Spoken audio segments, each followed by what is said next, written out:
श्री सद्गुरू ब्रह्मचैतन्य गोंदवलेकर महाराज यांचे 13 जूनचे प्रवचन. प्रपंच हे परमार्थ प्राप्तीचे साधन.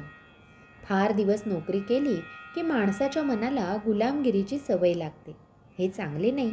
काही दिवस तरी माणसाने मालकी हक्काने राहायला शिकले पाहिजे. नोकरी करीत असतानाच अनुसंधानाचा अभ्यास करावा. म्हणजे पुढे नोकरी सुटल्यावर जितका वेळ मिळेल तितका अनुसंधानात जाईल. प्रत्येक मनुष्य जन्माला आल्यापासून परमार्थाचा अभ्यास करतो आहे. प्रत्येक मनुष्याला आनंद किंवा समाधान हवे आहे आणि त्यासाठी त्याची खटपट चालू असते. खरोखर परमार्थाला दुसऱ्याची गरजच नाही. मग दुसरा कुणी आपला परमार्थ बिघडविल कसा? जगात जे आहे ते सर्वच चांगले आहे. आपणच तेवढे बरे नाही. दरवाजे, खिडक्या हे जसे घराचे साधन आहे किंवा आपल्या गावी जाण्यासाठी आगगाडी हे जसे साधन आहे, त्याप्रमाणे परमार्थ साधण्यासाठी किंवा परमात्म्याच्या प्राप्तीसाठी प्रपंच हे साधन आहे. नाहीतर नुसत्या प्रपंचामध्ये सुख नाही. प्रपंच हा इथून तिथपर्यंत सगळा सारखाच. गरिबाचा असो की अडाण्याचा असो, अधिकाऱ्याचा असो की कारकुनाचा असो, या देशातला असो की त्या देशातला असो. प्रपंचाचा धर्म जो उणेपणा, अपुरेपणा किंवा तात्पुरतेपणा तो कधीही कुठेही बदलत नाही.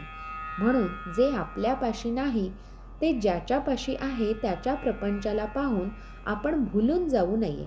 आहे त्यात समाधान ठेवावे. परमार्थात अधिकार कुणी कुणाला देऊन येत नसतो. आपला अधिकार आपल्या कृतीवर अवलंबून असतो. परमार्थाची जाणीव जेवढी दुःखात होते तेवढी सुखात असताना होत नाही. ते सुख शेवटी दुःखातच लोटते. ज्या जाणीवेने आपण सर्व ज्ञान मिळवतो ती काय आहे हे जाणण्याचा कुणी प्रयत्न करीत नाही. वैषयिक बुद्धी विकारांना सामील झाली म्हणजे ते प्रबळ होऊन घातक ठरतात. अशावेळी मनात येईल तसे वागण्याचे टाळले तर विकार दुबळे होतात. मी विकारवश होत असेन तर अखंड प्रेमयुक्त नामस्मरण करणे जरूर आहे. विकारांना वश न होता प्रारब्धाने आलेले विषय भोगावे म्हणजे त्यांचे काही चालणार नाही. थर्मामीटर ताप दाखवितो, घालवीत नाही. तद्वत शास्त्रे आपले कुठे चुकते ते दाखवितात. काय करावे ते दाखवितात. पण करणे आपल्याकडेच आहे. समर्थांना राम दिसला, आम्हाला का दिसू नये? तर आम्ही समर्थांप्रमाणे श्रद्धा ठेवून उपासना सतत आणि आदराने करीत नाही म्हणून. कसेही करा, पण मी रामाचा आहे ही भावना जागृत ठेवा. नाम जाणून अजाणून, श्रद्धेने अश्रद्धेने कसेही घ्या, राम तुम्हाला अन्न वस्त्राला कमी करणार नाही हे खास. नाम श्रद्धेने घेतले तर विशेषच फळ. म्हणून अखंड नामात रंगून आनंदात राहूया. श्रीराम समर्थ.